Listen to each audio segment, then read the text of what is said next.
appear to be a rundown alley, but just around the corner is a place of potential that encourages the children of the community to allow their creativity to take wing.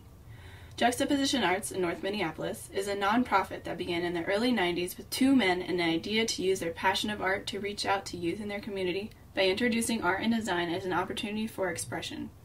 They also aim to introduce interested young artists to a way to make creating art a livelihood. There are past, present, and future projects that promise to enrich the community's beauty and awareness of their youth and the social issues that surround them all. Come around the side of the building and you will find Juxta's own pocket park, comprised of a rotating sculpture garden, an intricate bamboo pagoda, and lively murals. Keegan Savi, the program director at Juxtaposition, shares how the park came to be. Juxta is real big on activating space and community space. So that's how it started, and just kind of grew from doing planter boxes with the kids, and then Satoko, who works here, had this idea, dream or something, to do the pagoda out there. So that they did it in about 2 weeks of thinking of it. Inside the front doors of Juxtaposition Arts, you will find a bright open area that is often used as a studio space for various different workshops. The energy and excitement in this space is apparent in the fact that the Juxta staff has never struggled to get young people involved.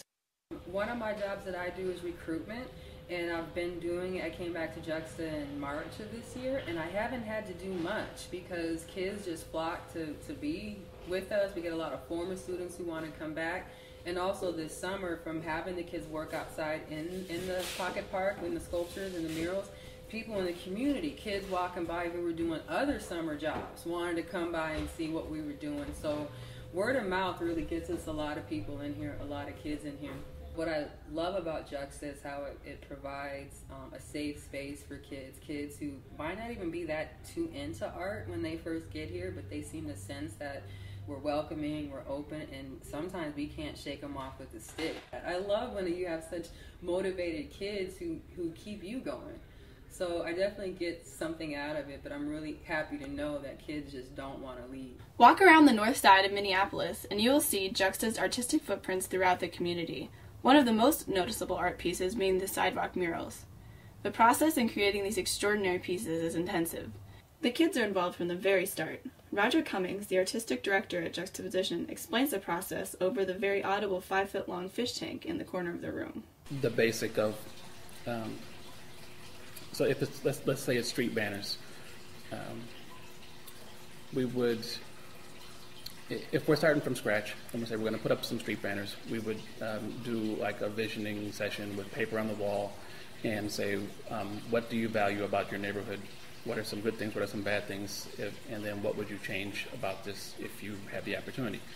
And then walk up and down from the river to Penn and ask business owners and different people on the street those same questions and jot down those ideas. Sometimes we do it with camera, sometimes we do it with microphone. And this is a way to start to get kids engaged in this process. So they're just flicking pictures, they're asking questions, they're getting uncomfortable talking to adults and that whole thing. So they're starting to be challenged and pushed. And then from there, with all the information, what do those words look like physically? What do they look like as far as shapes, symbols, signs?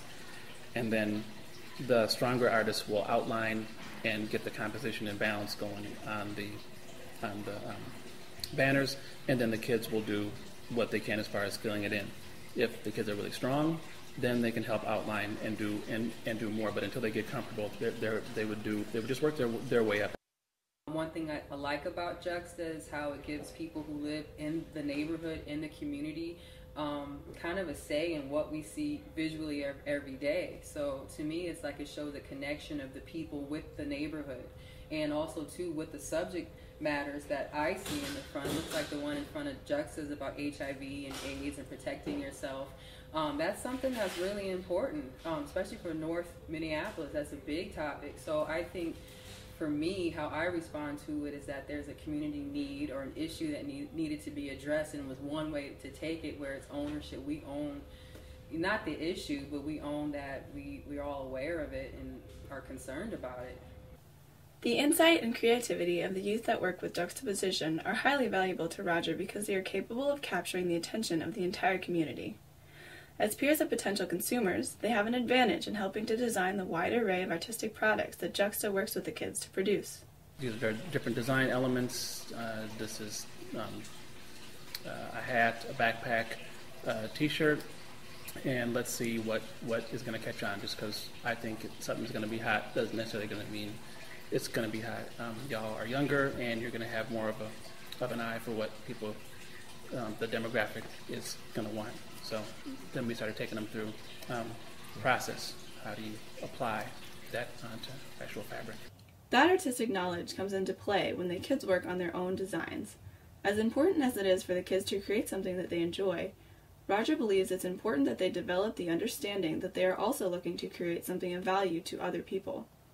Past the studio space and up the stairs, there is a large table stocked with t-shirts marked for sale, a tangible product of the belief that people can support themselves or their families through their artistic work, starting at any age. $100 or $200 a month more is you start to move into a different area, and that's what I wanted to be able to do with employing the kids. So that's like the goal is $2,500 at minimum, and then above there. So we want to be able to change North Minneapolis as far as poverty goes, and not by people just giving money, but us being able to produce a unique and competitive bunch of products and services that can help change that. Roger's right. It does help when kids can bring some money, and particularly doing something that they enjoy doing.